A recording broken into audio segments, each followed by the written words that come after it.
Hello everyone, and as you can see, again, full screen, I'm back from my 1 week. My family had some business to attend to, so let's get straight into it, okay? The KSI and FaZe Tempa event, okay? That was insane. It was actually fucking mad. I couldn't see like all the fights because for the zone, if you wanna like watch fights, you have to buy the membership, and then you have to buy the pay-per-view. So it's like very expensive. So I didn't get to watch the full fight, or else I would have streamed it. But I did see the highlights, and wow, man. Insane, bro. But today we're not gonna talk about all the fights. I'm gonna be doing separate videos about every single fight. So we're gonna start with Idris. Today we're doing Idris Virgo v Anthony Taylor. Obviously I can't use footage because I will get copyright strike, etc. But I can explain to you what happened, right? Idris is a pro boxer, 12-0. Okay, Anthony Taylor is MMA and like a background MMA professional fighter. Sorry, I got sick over the weekend, and he's moved to boxing. Okay, Anthony Taylor has moved to boxing, the YouTube scene. So basically what's happening is that number one, I think Anthony Taylor was just like very confident. He was very confident in himself. And he was like, yeah, I'm definitely gonna beat this pro boxer up, and then I'm gonna go to KSI. But that didn't happen. His ego took over. He had too big of an ego, right? And the second thing that I said last time in my videos, bro, I keep on saying in my videos, bro, Anthony Taylor picks hard fights.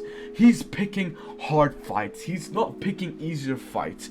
He should pick easier fights. The next fight he should fight Salt Papi. He should fight Salt Papi. That would be good. Because, okay, fair enough, he fought Ryan Taylor, right? But he went straight away to Idris, just like he did with Tommy Fury. First he fought like, his first boxing fight was against Tommy. Start slowly and then build up to Tommy if you want to build your pro career. That's legit what Jake has done. Jake Paul, all these people, they have gone from low fighters, then building up to MMA fighters. Then Jake now apparently he's gonna fight Tommy again. It's confirmed. He's gonna fight Tommy. He's gonna fight Tommy Fury. And apparently he's fighting Tommy in the future. So it's like crazy, you know? So basically what's happened in this fight, again, Anthony Taylor keeps on picking harder fights, bro. He keeps on picking harder fights, right? Secondly, that's what disappoints me so much. That's why I'm disappointed by Anthony Taylor. He has fought every single fight 3 to 4 rounds. He's had so many Misfits events. He had a Misfits event with Roxu where he fought 3 to 4 rounds. He had a Misfits event he had like an event long time ago with Ryan Taylor that was also about 3 to 4 rounds. He had another event again 3-4 rounds, and he's already got that experience. But what I don't get is why this guy got tired in the 3rd or 4th round. He should have prepared more. He should have knew this guy's a fucking professional fighter. I need to train like a professional. I need to do 5-round sparring, 3-minute rounds, or 4-round sparring, 3-minute rounds, and I need to consecutively do that, or do more rounds. And he didn't do that, I could tell, and because he was tired in the last round. He gassed out because he didn't prepare enough. He did not put in the work. His ego was so huge. He was like, this kid's just a starter boxer, easy. No, he's a professional fighter. He's 12-0. Take it seriously, Anthony. Take your fight seriously. sorry I had to go after him. And if I get hate for this, I don't care. It's my opinion, and I was very disappointed from him by his performance. Honestly, that's honestly, I was very disappointed. I know Anthony could have done much better. He could have done much better in this fight. And this is one of the pro fights. Now we move on to, as well as that, Anthony, what he likes to do, he doesn't keep his hands up. He likes to play the dodgy game. He likes to play the head movement game. The head movement game. That doesn't work. You do the head movement because you can easily get shot. Like Idris, when he was pushing, okay, maybe he just, like, he ducked under and, like, caught him with the hook that I saw in the highlights. But when he caught him there, it just came BAM! He came back, bro. It just is fast. He's young. He's fast. He blocks. He's a quick guy. It just is a quick guy. He uses his hands to block. When I saw his social workout, he was like boom boom boom, and he's moving sideways, and then boom boom boom boom, and he was like fast. He was fast. He was on his feet. Secondly, Idris actually prepared. He actually prepared for this fight because he didn't gas out in the 4th round. He didn't gas out. He did not gas out. And Idris was pushing him. He was like jab, hook, and he was hitting him with everything. Then he was dodging, then he was countering. And Anthony was opening too much. He also sometimes, what's weird with him, when he does an overhand, he does like a fucking MMA overhand, and he opens up, and then Idris comes with a right. Idris can just come up with a right. He can just come up with a right. He just opens too much. He's fucking doing an overhand like a fucking MMA fighter. An overhand is like that. You have to do it like that. And it has to be like composed, like squished up. You can't open with a fucking overhand because you'll get caught. You will definitely get caught. So he did the same thing in this fight as well. I saw on the highlights. And he was just too open. He was just using his head movement. He needs to start blocking with his hands. You have hands for a reason in boxing. To block and to move and defense and touch the glove. You can also touch the glove. That's not illegal. You could touch the glove and counter. It's not illegal. You can do it. You can't hold the hand, but you can just touch it. You can just block it and counter. So when they're punching at you, you just hit it down, and you counter. You don't hold it, you just hit it, and you counter. So literally, that's again what Anthony was doing, bro. I don't think Anthony prepared that much, to be honest with you. Now we move on to Idris, right? Idris was like amazing. He prepared. He was ready for the fight. He was doing body hooks.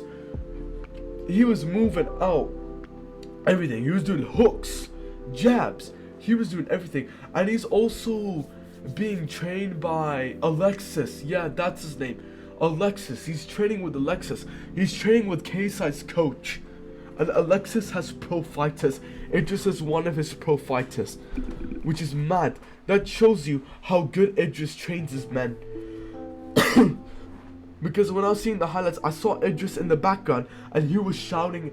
I saw Alexis in the background, sorry, and he was shouting at Idris like, do this, do that.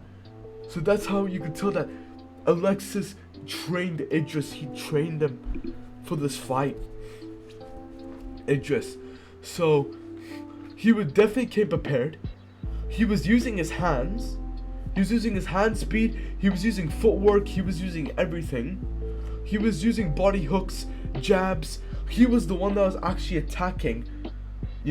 I think in this fight, Idris was coming forward and Anthony was countering the shots. His plan, Anthony's plan was probably to counter the shots, and Idris's plan was probably to attack. But I think it went the opposite way when this fight started going on. They changed their game plan. and Idris just won. He won by decision. Even like the commentators were saying, there's no chance that Anthony wins by decision, unless he knocks him out. Unless Anthony knocked him out. Which originally I had Idris winning the fight. But yeah, sorry, I'm going off on a tangent. Again, we need to stick to the subject. I had Idris winning the fight easily, because Anthony's record doesn't look that good. He's lost 3 times. Now he's actually lost 4 times, and he's only won twice. And that's for his pro record. His pro record, he probably has 4 losses. Ouch. His pro record is he probably has 4 losses and 2 wins now. What I suggest for Anthony now, if like, it would be mad if Anthony watches this, but my advice for Anthony now is to take the easier fights and build up those fights. Take the easier fights and build up. Like, build yourself up, and then maybe when your record is impressive, you get over 4 wins, like 5, maybe 6, maybe 8 wins.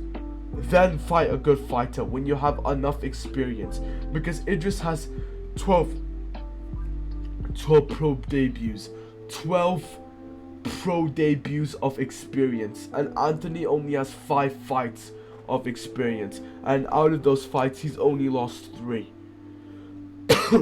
Like, if you, like, I'll give you an example, like Deji, he lost 3 times. Deji lost 3 times, bro. 3 times. He lost against Jake Paul. He lost against Vinny Hacker. And then he lost against Alex Wasabi. And then after his 3rd fight, he won against Fuzi. And they put those 3 fights as amateur fights, not pro fights. They've counted Deji's pro fight against Fuzi. They counted that as his pro fight, so he's a 1-0 fighter now, a 1-0 pro fighter. So basically, yeah, Anthony should build his way up, more experience, and Idris, 13-0. Well done, mate. Well done. You did amazing, bro. Idris did amazing, and I had him winning that fight. And that's it, bro. That's the thing, bro. That's literally the freaking, that's the boxing analysis video. So please, guys, obviously I don't want to show my screen. I'll show on my camera. Please, guys, if you would, subscribe to the channel. As you can see, I have 130 subscribers. I don't know where I'm pointing, so I don't know. But I have 130 subscribers, and I have 27 videos so far, and I have a total of 500 something views.